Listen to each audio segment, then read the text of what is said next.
brother's gonna be okay. And we both were, actually my brother was in disbelief. He thought it was all a bit demonic, satanic, all of it.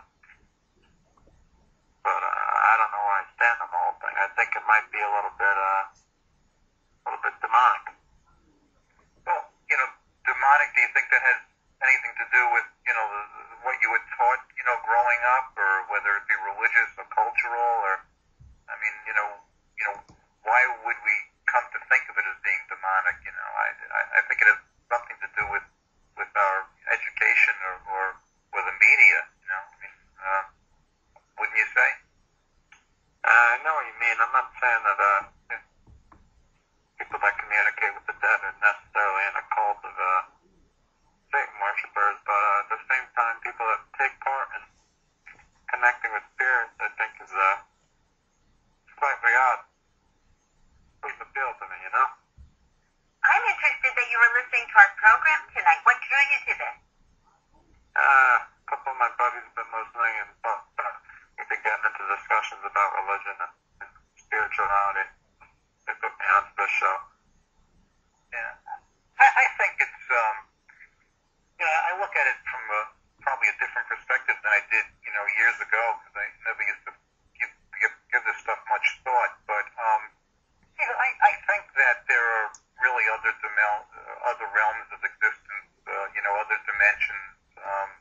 And if you believe, as I have come to, based upon the evidence, that our consciousness survives our death, this communication seems somewhat normal. It's frustrating, but there are things that we talk about, like electronic voice phenomena, and then, of course, mediumship and near-death experiences, and it seems to show that, that we're more than our brains, that our thoughts are totally in a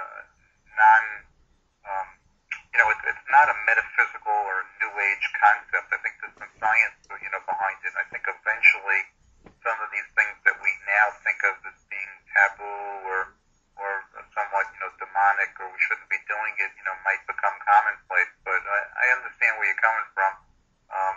We go to a lot of different functions, that we hold, and some beliefs that people have are, are very, very strong.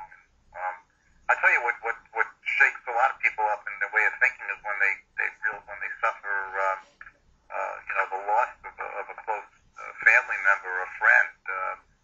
You start to question, if there's a purpose to it.